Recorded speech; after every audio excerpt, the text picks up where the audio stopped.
Thank you very much. It's fantastic to get an opportunity to speak to an enthusiastic room full of people studying to be teachers in our education system. And I want you to know that I've asked your faculty, and they've kindly agreed that this lecture is actually going to be videotaped and posted online and captioned so that we can not only reach you, but we can reach a broader public out there, including those studying elsewhere, to learn to teach our kids in our schools. I want to start with a proposition that should seem beyond debate. Our schools should teach all kids, and our schools should be equipped to fully include and to fully effectively teach all kids on a footing of equality. Like, no one's going to argue that one, right? And you, as candidates to become teachers, that's the kind of world you'd want to teach in, I bet. But here's the problem. The problem is that our education system is not designed and operated that way.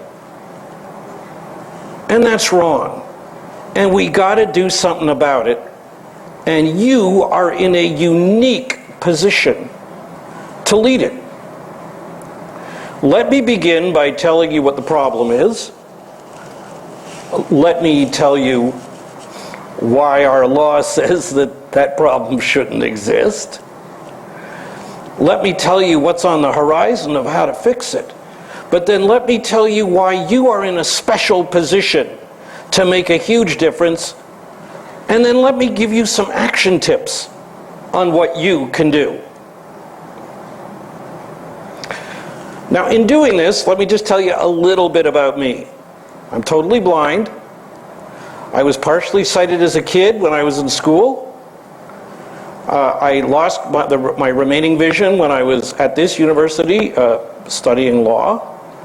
I was fortunate to be able to have a wonderful education here at York University as an undergrad, at Osgoode Hall Law School, and then to get a master's at the Harvard Law School. I had a tremendous opportunity to practice law with the provincial government for 33 years. But my hobby outside of work for many years has been advocating on accessibility and equal rights for people with disabilities. And I've been able to do that both by working on my own and working in coalitions, by fighting for legislation. I took part in the battle to get disability into the Charter of Rights in 1982 and into the Ontario Human Rights Code, so it would be illegal to discriminate based on disability. I led the campaign from 1994 to 2005 that led to the passage of the Accessibility for Ontarians with Disabilities Act, working with wonderful advocates and volunteers all around the province. And as an individual, I took on the Toronto Transit Commission to force them to announce bus and subway stops so blind people and sighted people who can't see through crowds can know what stop we're at. Believe it or not, that was a 10-year battle, required 2 legal proceedings, but I won. So I bring my experiences from all of that to bear as I talk to you today. And most recently, I had the privilege of serving as the chair of the Special Education Advisory Committee of the Toronto District School Board, Canada's largest school board. We exist under Ontario law to make recommendations to the TDSB on how they can improve the services they provide to students with special education needs. So enough about me. What about our kids? Well, what's the problem?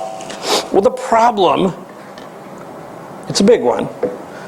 The problem starts with the fact that we live in a world that is designed from top to bottom as if people with disabilities either aren't there or aren't going to participate on a footing of equality.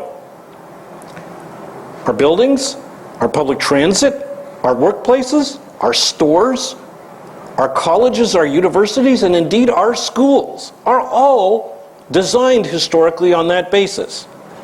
That's ridiculous. Why is it ridiculous? Well, because At this point in time, 1.8 million Ontarians, over 4 million Canadians have a disability, a physical disability, or a sensory disability, or a mental disability, or a neurological disability, or a learning disability, or a mental health disability, or an intellectual disability. One of those kinds. That's a lot of people. But that's not everyone. Let me do a little survey. Done this many times, I'm going to do it again. I want to see if this touches your personal life. Please raise your hand if you have no disability now and you are certain you'll never get one. Raise your hands. I don't see any hands. Welcome to the minority of everyone. Everyone has a disability or will get one. The biggest cause of disabilities is getting older. So this includes eventually all of us. Let me put it differently. The number of students in our education system in Ontario who are known to have special education needs is 1 out of every 6. So teachers, when you go into a classroom, you will never find a classroom immune from having students with special education needs. You just can't do it. The numbers don't work. In Ontario right now, there are 2 million students in publicly funded schools, Catholic or public. 1 out of every 6 has a special education need. That's 334,000 students. That's more students than in the entire Toronto District School Board. It's only got 240,000. It's the biggest one in Canada. Why, the TDSB, it has 46,000 students with special education needs, which is more students than you'll find in a number of individual other school boards around the province. We're everywhere. But our education system is designed on an outmoded, antiquated, wrong idea. It's historically been designed and operated as if there are 2 kinds of students. Normal students, we don't use that word anymore, and it's frankly quite offensive.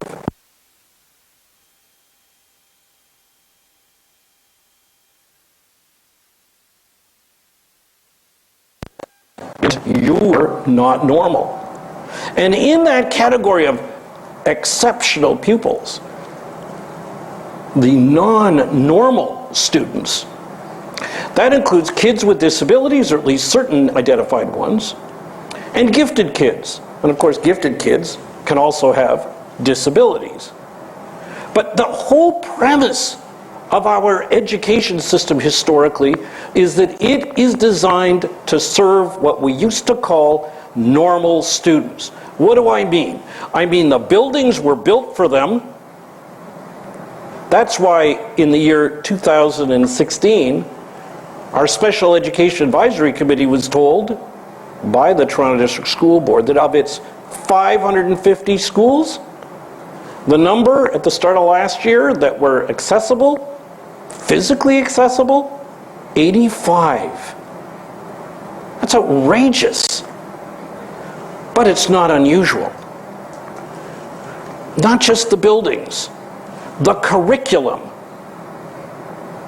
the programs are also designed that way. The teachers who teach in the mainstream classrooms were trained as if that's who they're going to teach. Normal students. We live in a world where the traditional paradigm was there are 2 kinds of teachers. There's regular teachers. They teach normal students. And the other students are called students with special education needs. They get special education teachers. We even segregate in our teaching. Now, could you imagine a world that was operated this way anywhere else? Could you imagine a world where we said, we have normal employees, oh yes, and we have females? That's sexist. How about we have normal employees and then we have non-whites? That's racist. that would be offensive. To me, it is equally intolerable to have an education system that historically was designed on the comparable premise regarding kids with disabilities. Well, is that to say that teachers out there and principals and people who make public policy in this area, they don't care about these other kids? No. I'm not saying that at all. I'm saying they're all trying to labor in a system that's designed to work against them. And we got to change that. And believe me, it's something I and my colleagues doing disability advocacy are very passionate about. And you, folks, can help. Now, what other things go wrong when you have this situation? It's not just the buildings, and it's not just the teacher training. It's the curriculum. It's even the information technology. We need to ensure that the information technology we deploy in our classrooms is technology that kids with disabilities, with a full range of different abilities, can use. There's tons of technology out there that can be used by folks with disabilities. I personally live, as a totally blind person, in the world of printed information, on email, on Twitter, on the internet. And I'm totally blind, and I have for years. There's ways to do it, but we got to make sure that what we deploy in our classrooms is technology that all kids can use. We don't do that now. What about the gym equipment or the playground equipment? What about the experiential learning opportunities we offer? We've got to make sure that kids with disabilities can participate in those. On and on it goes. What's the vision? Where do we want to get to? Well, we want to get to a goal of an education system designed on principles of inclusion. Not the traditional way of thinking, which is create an education system for normal students, and then for students who don't fit that definition, kind of hand them a shoehorn and see if they can fit in. Give them special education teachers when we can, but don't you know that times are tough and the budget's bad and we're overstretched? And sorry, we didn't think of that when we bought that information technology or designed that building. Well, let's see what we can do, but times are tough. That's not the world. We need an education system that's designed to be barrier-free and inclusive from the get-go. That goes for the buildings, the technology, the curriculum, and indeed the training for you, our future teachers. There's a concept out there that I want to share with you, and it's something I'd love you to take from this lecture today and carry with you throughout the rest of your careers. Now that's pretty enormous. Here goes. The principle is called Universal Design in Learning, UDL. There's even a hashtag for you, those of you who are Twitter fans. Did I mention I'm on Twitter, at David Lepofsky? By the way, this is the one time it's totally okay to take out your smartphones. Exclusively, no, not to check your email, to go to your Twitter app and follow at David Lepofsky, Lepofsky. Get the feeling I'm shy? Because you'll learn a lot more about this, because I'm very active tweeting on this subject. But let's leave education for the minute. Let me take you to the world of products, including technology. The old way consumer products were designed was on the assumption that they too would be used by people with 2 working eyes, 2 working ears, 2 working hands and legs, and so on. And if you had a disability and you couldn't use that technology, you had to find some company that created adaptive technology, pay extra for some add-ons so that you could use it. So, for example, your phones have call display, so when the phone rings and it's your parents and you don't want to pick it up because they're chasing you over something, You go over and look at that phone number. But if you're blind or dyslexic, what do? Can't read it. It's not designed for you. Well, years ago, some adaptive technology company created a little box you could plug in for blind people that would announce call display aloud. That's the old way of doing things. You got to spend extra money. The new way of doing things is called universal design. Design products so that everybody can use them. And you'll find a number of products, for example, phones, landlines, from companies like Panasonic. They have a chip built in that will announce verbally the call display incoming call number for those who can't read the screen. Or those of you who can read the screen but don't want to run across the room and grab the phone to just find out if it's somebody calling that you didn't want to answer. How about smartphones? Well, when the iPhone first came out, it was a disaster for blind people because we went from cell phones with buttons on them that you could feel where they are and dial your phone call, to a screen with no buttons. All of a sudden, cell phones were going to be locked out for blind people. Except, guess what?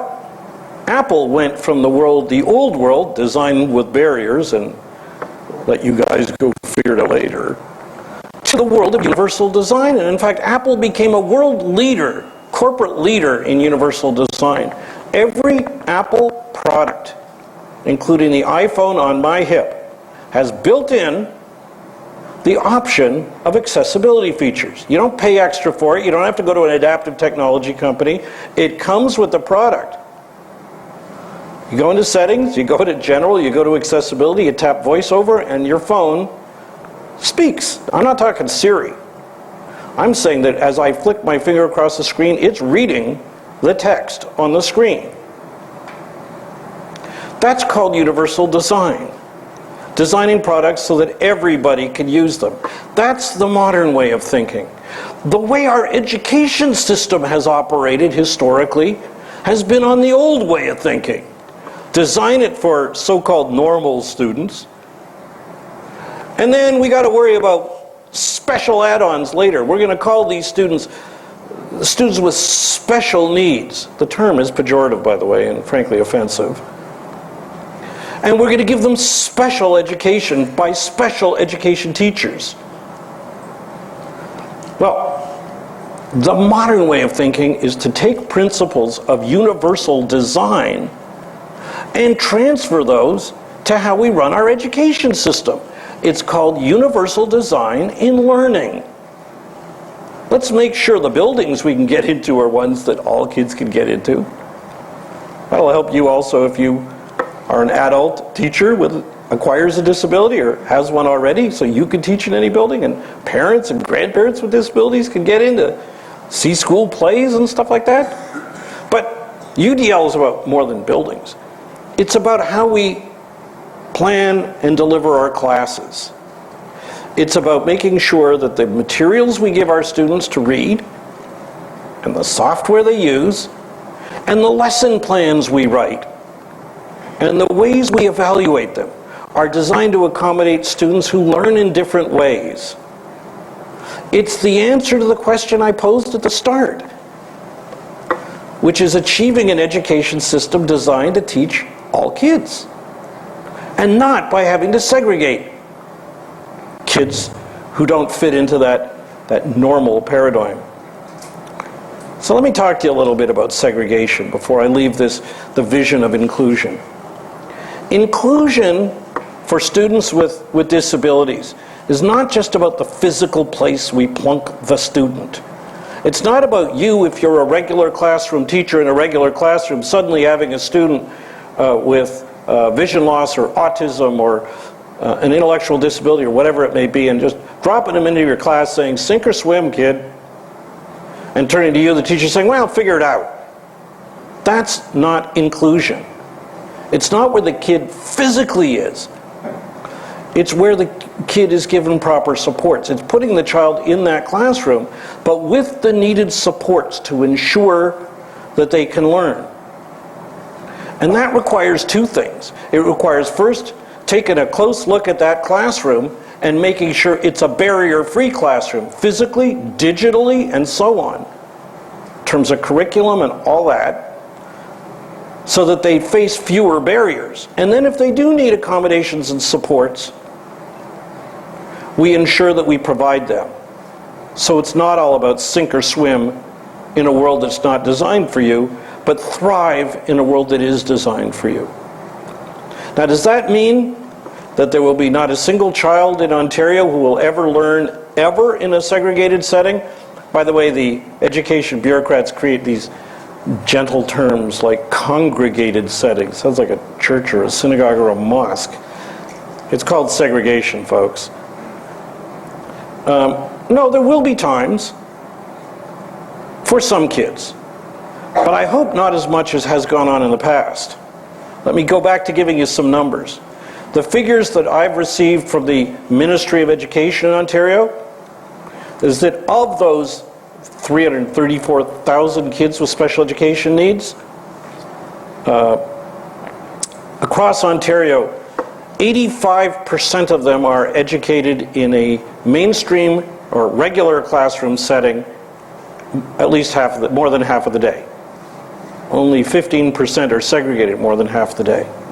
Now, TDSB's figures are dramatically different. It's not 85 to 15.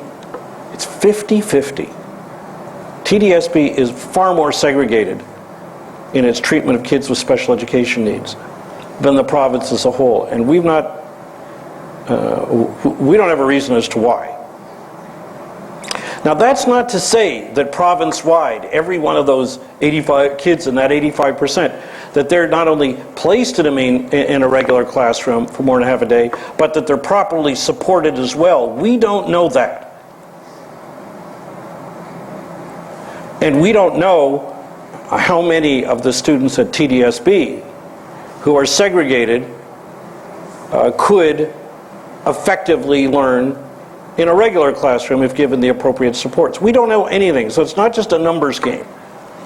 But what we do know is that inclusion has tons to offer, and segregation, where it occurs, should be a last resort. Inclusion has all sorts of benefits. For students with disabilities, it helps them feel as they are part of society rather than outliers.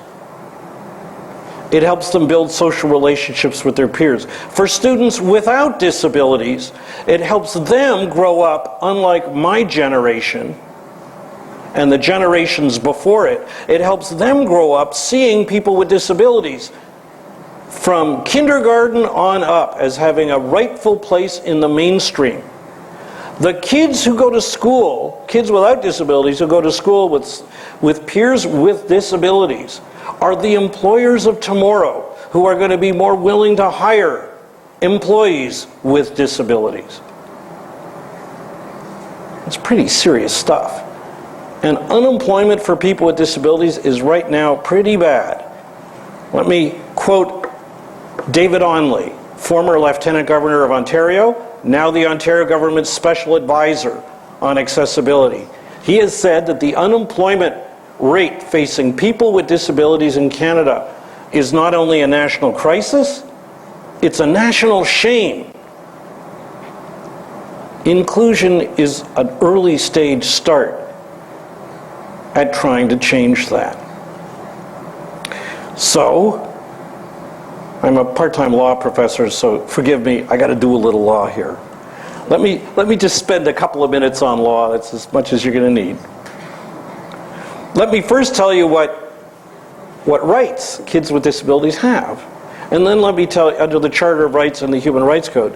And then let me tell you what our antiquated special education legislation provides in the world you're going to set foot into unless we can get it changed. The rights we have. Well, our Charter of Rights, the Constitution, the supreme law of Canada, guarantees to every person the equal benefit, equal protection of the law without discrimination because of disability. The Ontario Human Rights Code provides that Everyone is entitled to equal treatment without discrimination because of a disability in access to services. Both of those laws bear directly on education. It's a service the government provides us all. Students with disabilities are entitled to equal treatment. And that includes a right of those students to have their disability-related needs accommodated so that they can fully participate on a footing of equality. And the only time a school board can say, no, we won't do that, provide that accommodation, is if they can show that to accommodate would be impossible without undue hardship to the school board. Those are pretty significant rights. Well, what does our special education law provide? Well, can I offer you a fairly technical legal analysis? It sucks. Okay? The problem is this. Number one, our special education laws were written originally in 1980. That's 2 years before the Charter of Rights.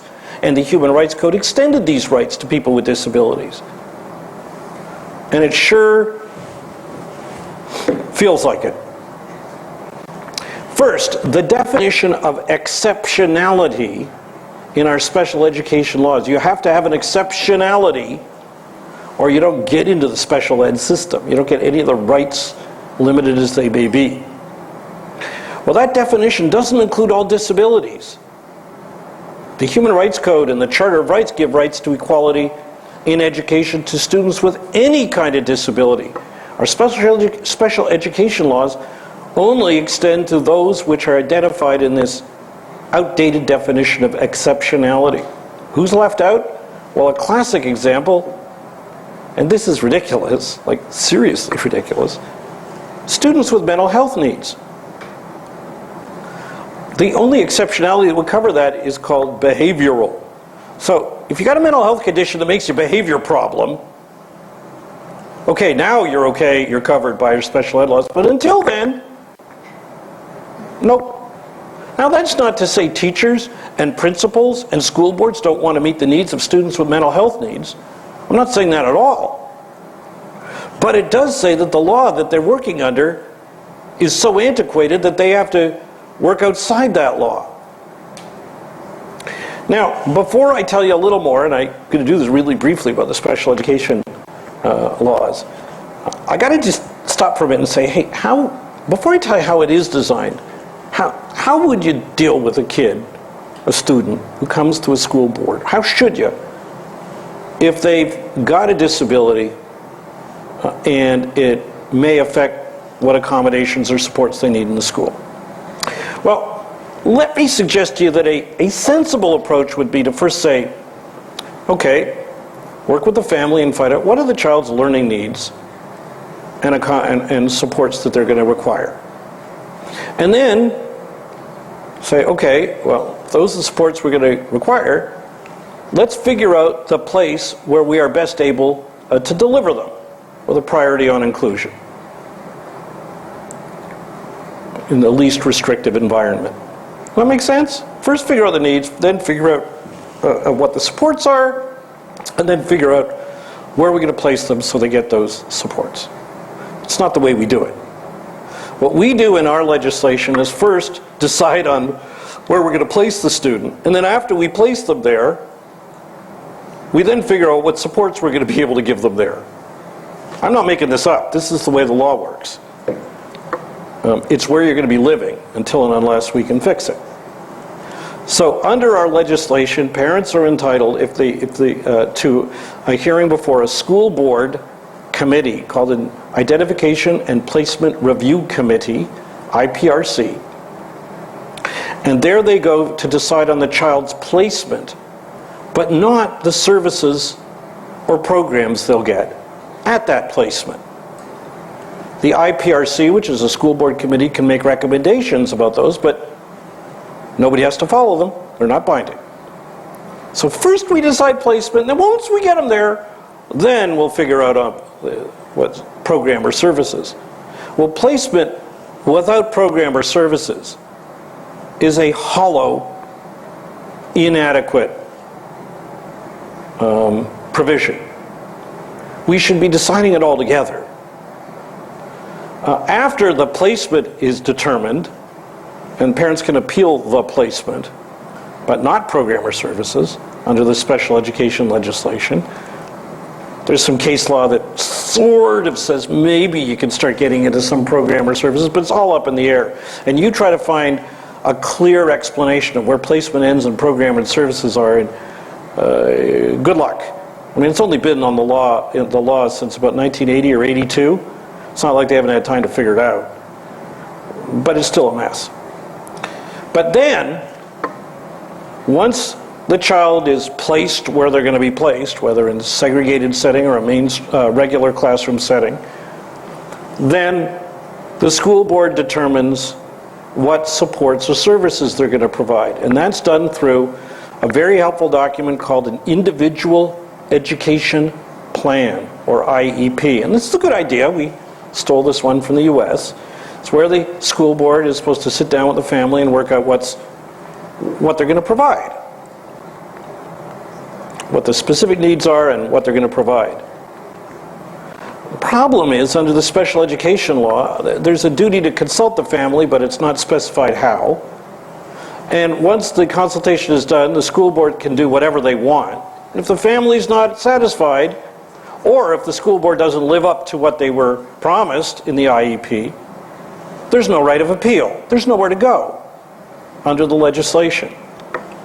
All families have left is to file a human rights complaint and drag the school board to the Human Rights Tribunal. And I can tell you, most families don't want to do that. They don't want to be in a relationship of conflict with their principal, the teacher, the school board. And did I mention it costs a lot of money to hire lawyers to do this? And did I also mention that the school board will use taxpayer money to defend themselves if sued? And by the way, it takes months or years. Not exactly something you want to go through while waiting to see how a child's needs are going to get met. So our special education laws are antiquated. They don't go about thinking these through in a logical order. They don't provide the kind of protections for families that are needed. They don't assure that you, the teacher, will have the support you need. And they leave it to each family to battle barriers, one at a time, one school at a time, one school board at a time. Now, are you getting depressed? I'm going to spend the rest of my time getting you totally cheered up. Okay? That's the world we inherited. But there are people out there, and I'm one of them, who say that's not good enough. We got to change that. And what we did was we mounted a campaign in the province of Ontario to call on the provincial government to develop a new regulation. It's called an Education Accessibility Standard. And what is that? It's a regulation that would spell out, or could spell out, what school boards have to do to make their schools and their classes fully accessible and barrier-free for students with disabilities. Somebody with vision loss, from the moment I first picked up a white cane, we've been splaining and splaining and splaining to everybody. It's just what we do. But it's okay to ask. It's good to ask. It will be well received that you asked. After the student comes the next expert in their needs, and that's their family. They've watched the child learn since they were a baby. And they'll have lots of ideas. And it's important to understand that disabilities, children with disabilities, just like children without disabilities, are not cookie-cutter, standard form human beings. Two different people with the exact same disability may learn and operate very differently. And I'm going to give you blindness as an example just because I know it well, having lived with it. Not all blind people read Braille. Lots of them, probably the majority, don't. Or, if they do, they know it enough to read their watch or a couple of notes, but not a whole book. Braille is typically most commonly used as a main medium of reading and writing for those people who learn it as their first medium of reading. Whereas if I had the ability to read print until I was a student here, my vision got worse, and then for me Braille was something which was secondary, but I have other ways techniques I use for reading. Some deaf people use sign language, some use captioning. Two people with identical disabilities can go about things very differently. Moreover, we, as people with disabilities, we change up what we do. Maybe new technology, maybe we try something different. We change the way we do things. So it's not just because you did it one way before, you're going to keep doing it that way forever. If you were to see me in a courtroom in 1986 and how I adapted to my work, and see me in a courtroom in the year 2015, it was very different. So learn from the family, learn from the parents, siblings, and even the students' friends. What works? Another great source for advice is your colleagues at school. Now the school should have resources available to you, whether it's specialists in special education, whatever it may be, that you could turn to, but it's also worth talking to your fellow teachers even in the lunchroom.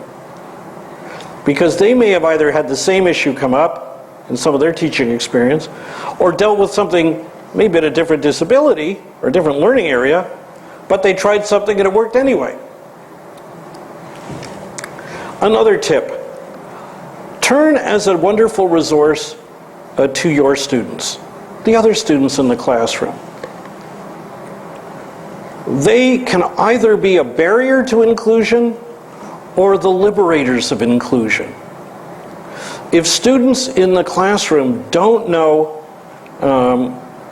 aren't properly educated on the importance of inclusion, they could become the source of bullying or teasing or other forms of exclusion.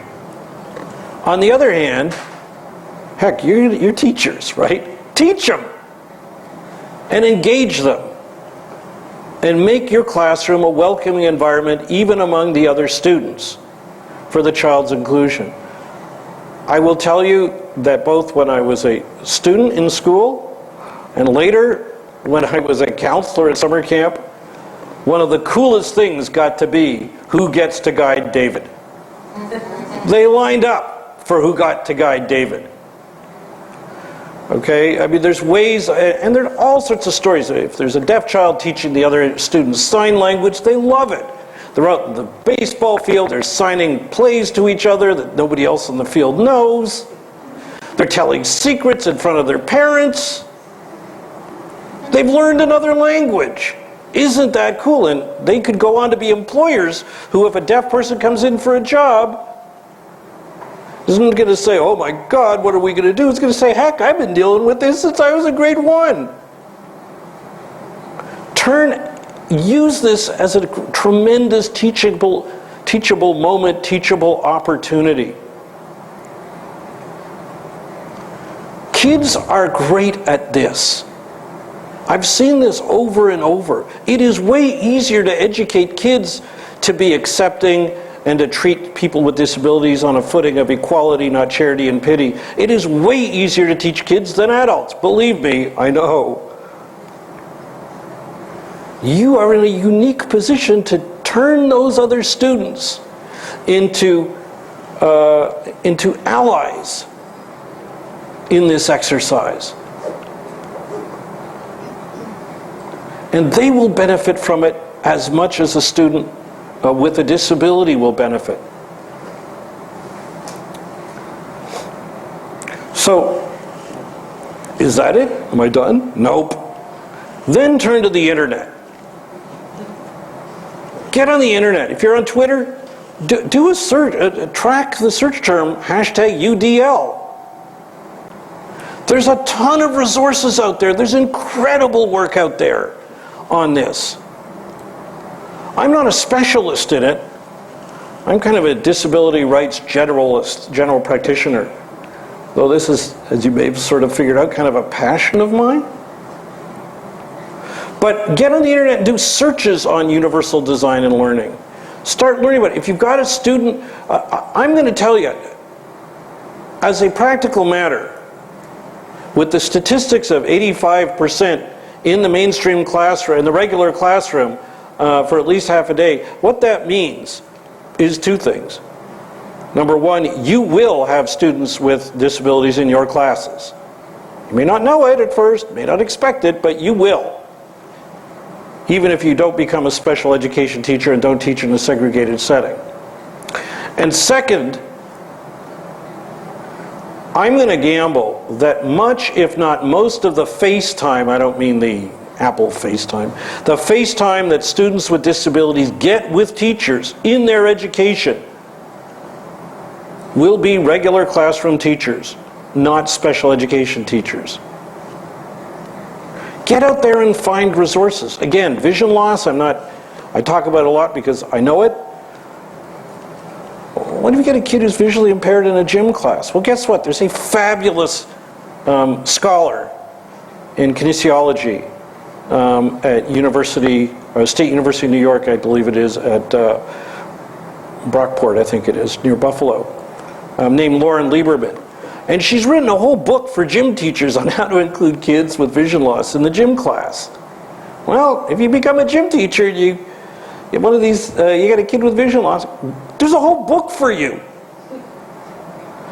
And think of this as, there are two ways to approach it. And forgive me, the way that succeeds and the way that fails. The way that fails is, oh my God, I got so much to do and I don't have enough prep time and on top of everything else, now I've got this. That kind of attitude is absolutely guaranteed to fail. However, the attitude that derives from what I started with in my action tips, the attitude that derives from I want to be a teacher that can teach all kids, the attitude that says, I got a kid in my class with vision loss or whatever maybe, all right, let's figure it out. A can-do attitude, in my experience, whether it's in the classroom or the courtroom or the workplace, it almost always works. It almost always works. And it's prone to work. It's destined to work. So, the internet will be an incredible resource. You will not be the first teacher to face any of the challenges that we're talking about today. Somebody else has done it. Find them. And heck, you're the social media generation, so you know how to do it way better than we do. So let me wrap up, and then I'm going to welcome your questions. I want to wrap up with some general ideas. I want to wrap up by saying that the law we have right now doesn't make it easier for you or for families. But you can make it a lot easier. So the legislation doesn't guarantee to families a right to have a face-to-face meeting with the teacher and the principal when the individual education plan is written. But that doesn't mean you shouldn't do it. Go and do it. Whether the board policy is to, just talk to them. And it doesn't have to be this is a formal meeting. Just sit down and talk. And if there's a disagreement or if there's something they want that you think you can't do, go to your principal and say, hey, they want this. I don't think I can do it. Could we look around and find someone who maybe has figured this one out? And I'm going to assure you that the more we include families in these decisions from day one, not just in terms of formal processes, but in terms of our face-to-face human dealings, the more we can diffuse conflict. A special education advisory committee that I have the privilege of serving, we've come forward with a series of constructive motions, of recommendations on how to improve all of this. And we've passed 4, and we're debating a 5th next week. By the way, I encourage you to come to our meetings. Our website is tdsb.on.ca/SEAC, S-E-A-C. And did I mention I tweet about this stuff? We have people who even live tweet our meetings. It's very cool. And I encourage you, our next meeting is next Monday, February 6th from 7 to 9 p.m. at the TDSB headquarters, 5050 Yonge on the main floor in the big meeting room. And by the way, if you do come up and say hi to me first and say you survived my lecture, and despite that you came to the meeting to see what we're about. You'll meet families, you'll meet delegates who represent a veritable United Nations of different disabilities, at least those recognized as special education exceptionalities. But what have we recommended? Just to give you an idea, and these would all be wind at your backs as teachers if they acted on it. The first thing we recommended last June, in our first 4 motions, was what we call the parents' right to know. We called on the Toronto District School Board to develop a new strategy to ensure that parents of kids with special education needs can easily learn what's available for their kids, what the options are, who to talk to, if you're not happy, where to go. We've heard over and over and over that parents find it brutally hard to find this out. Second thing we said is we need a fair process. And we've said if the special education laws don't provide enough fair process, an inclusive process, and if they're antiquated, that doesn't stop a school board from coming up with a better process, and we've recommended it. The third thing we did is we said if 85 out of 550 buildings that are accessible, that's not adequate. You got to plan for better than that. And we've called for action. And finally, we said last June, digital accessibility in the classroom is vital since digital learning is assuming a bigger and bigger and bigger role. We need a plan, and we need action. The digital technology that will be deployed into classrooms where you teach 5 years from now, folks, it hasn't even been bought yet. It hasn't even been designed yet. We've got to make sure it's accessible before we buy it, or it shouldn't be bought with public money.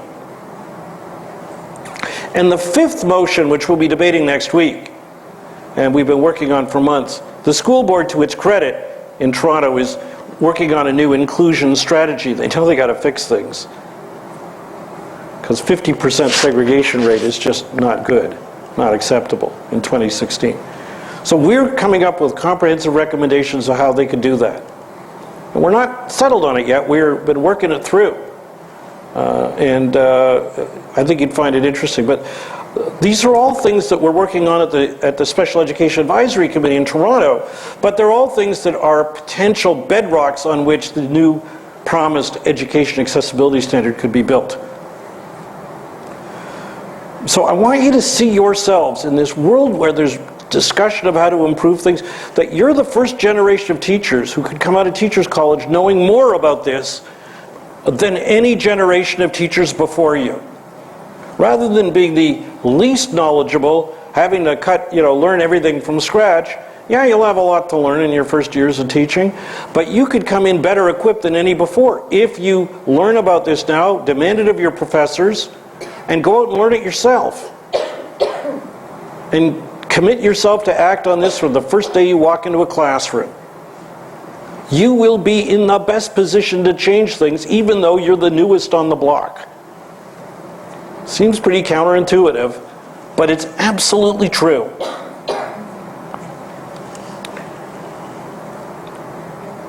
I want to conclude with 2 stories, and they're amazing. And they're about 2 teachers. One mine, one somebody else I know.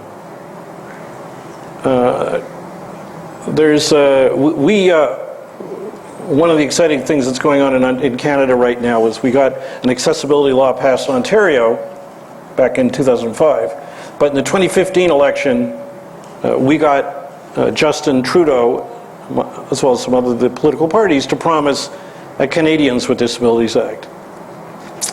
And the minister that Justin Trudeau assigned to develop it is a woman named Carla Qualtrough. Now, I had not met her before she got this role, but there's a certain natural affinity between me and her. She's a lawyer. with a human rights orientation with vision loss. Sound familiar? And last May, I had the privilege of speaking at a conference of teachers of the visually impaired, those who work especially with kids with vision loss. And they had her speak there.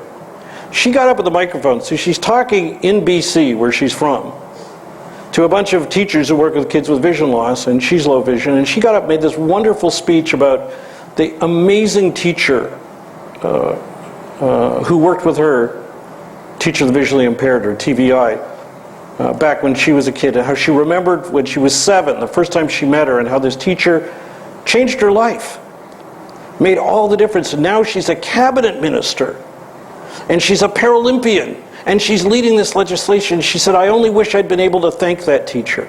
Guess who was in the audience?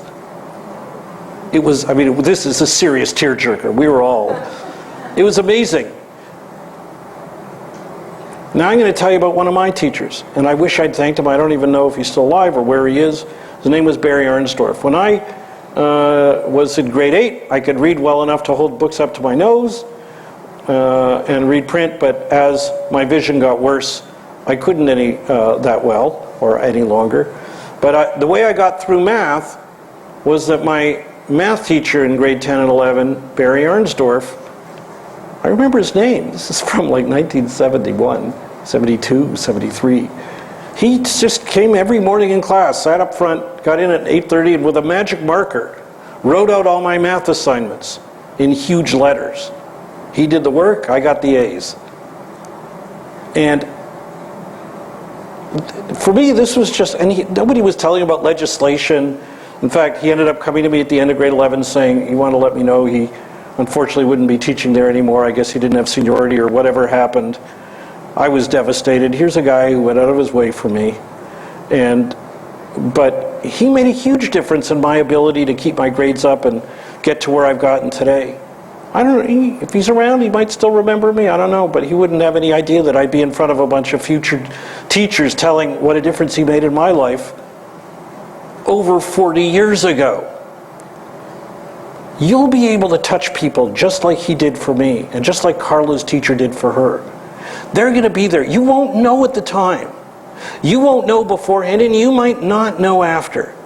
But you're going to have unlimited opportunities to do that. I'm going to gamble that's why you went to Teachers College. If you take the ideas I'm giving you today, you can do it for all kids. All kids. And you can make your classroom a place where all kids are welcomed on a footing of equality. Thank you very much for inviting me, and I welcome your questions.